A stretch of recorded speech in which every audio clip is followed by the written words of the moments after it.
अब मैं गुजारिश कर रहा हूं किसान सभा के अखिल भारतीय अध्यक्ष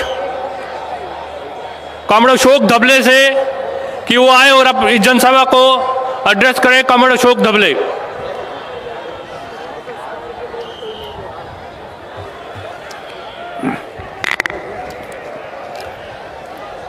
कॉमरेड अध्यक्ष मंडल,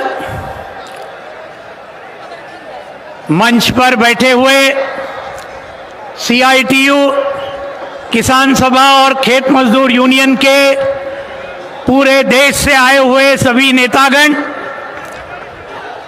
और पूरे देश के कोने कोने से आए लाखों की तादाद में मेरे सभी लड़ाकू मेहनतकश साथियों, बहनों और भाइयों, 5 साल पहले 5 सितंबर 2018 को इसी प्रकार की लाखों की रैली लाल झंडे के नेतृत्व में हमने दिल्ली में निकाली थी। और आज 5 साल के बाद पूरे कश्मीर से कन्याकुमारी तक और गुजरात से गुवाहाटी तक हर राज्य से हमारे लाखों मेहनतकश साथी, हमारे असंगठित और संगठित मजदूर, हमारे मध्यम वर्ग कर्मचारी, हमारे किसान, हमारे खेत मजदूर पूरे देश के कोने कोने से 26-27 राज्यों से यहां इकट्ठा हुए हैं। अखिल भारतीय किसान सभा की ओर से आप सभी लड़ाकू साथियों का मैं स्वागत करता हूं और आप सभी को क्रांतिकारी अभिवादन और लाल सलाम शुरुआत में करना चाहता हूं। साथियों, पिछले 9 सालों से देश पर राज करती हुई ये जो मोदी शाह अदानी अंबानी की सरकार, जिसका नाम आज हो गया है पूरे देश में मोदानी सरकार, ये भाजपा और RSS की सरकार मुट्ठी भर बड़े बड़े देशी विदेशी कॉरपोरेट्स को पूरी तरीके से बढ़ावा दे रही है और करोड़ों की तादाद में जो हम मेहनतकश लोग हैं पूरे देश के, उनका सत्यानाश करने पर यह तुली हुई है। अभी का जो बजट इन्होंने पेश किया, इससे तो साफ हुआ ये सरकार किसके पक्ष में काम कर रही है।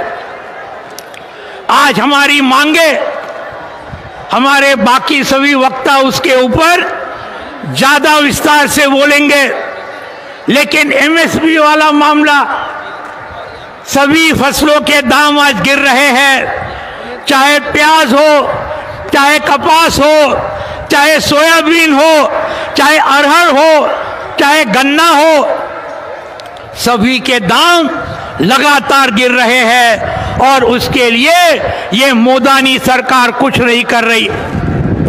हमारी मांग है लागत खर्चे का 1.5 गुना दाम हर किसान के हर फसल को मिलना चाहिए। इसलिए हम आज यहां लाल झंडे लेकर इकट्ठा हुए हैं। सभी जो गरीब किसान है, मंझले किसान है, खेत मजदूर है, इनका कर्जा पूरी तरीके से माफ होना चाहिए। अगर कॉरपोरेट का 11 लाख करोड़ का कर्जा ये मोदानी सरकार माफ करती है, तो करोड़ों किसान और खेत मजदूरों का कर्जा क्यों नहीं माफ करती? ये हमारा सवाल पूरे देश के गांव-गांव तक हमको लेके जाना होगा। जमीन का सवाल है, जमीन के हक और अधिकार का सवाल है, और ये वनाधिकार कानून हमारे आदिवासी किसान पूरे देश में लड़ रहे हैं उसके लिए कि हमारे नाम पर जमीन हो। ये करने को तैयार नहीं, उल्टा ये मोदानी सरकार ने फॉरेस्ट कंजर्वेशन एक्ट में ऐसे बदलाव लाए कि जिसके चलते आज हमारे आदिवासी किसानों को जमीन कभी नहीं मिल पाएगी। हमारे खेत मजदूरों के लिए मनरेगा का सवाल, गला घोटने का काम ये लोग कर रहे हैं मनरेगा का, और इसके लिए हम चाहते हैं उसका विस्तार। 100 दिन के बदले में 200 दिन उसको मिले रोजगार, 200 रुपए के बदले में 600 रुपया उसको वेतन मिले न्यूनतम, और इसका विस्तार हो, शहरी इलाके में भी ये योजना शुरू की जाए। लेकिन ये कुछ नहीं करने को तैयार है। अभी भी दिल्ली में नरेगा संघर्ष मोर्चा 40 दिन से यहां पर इन्होंने धरना लगाया। 100 दिन के लिए यह संघर्ष जारी रहेगा। हमारे मजदूरों के लिए 26,000 रुपया हर माह न्यूनतम वेतन मिलना चाहिए। 10,000 रुपया सभी मेहनत कशों को पेंशन मिलना चाहिए। ये सब हमारी मांगे हैं मजदूर, किसान और खेत मजदूरों की। इसके लिए हम लड़ रहे। लेकिन साथियों, इन सब मांगों से भी 3 करना बंद करो, और इसके लिए हम लगातार लड़ेंगे। उसके ज्यादा 1000 Indians were killed by General Dyer and the British government in the Jallianwala Bagh massacre at Amritsar. What had Mahatma Gandhi said?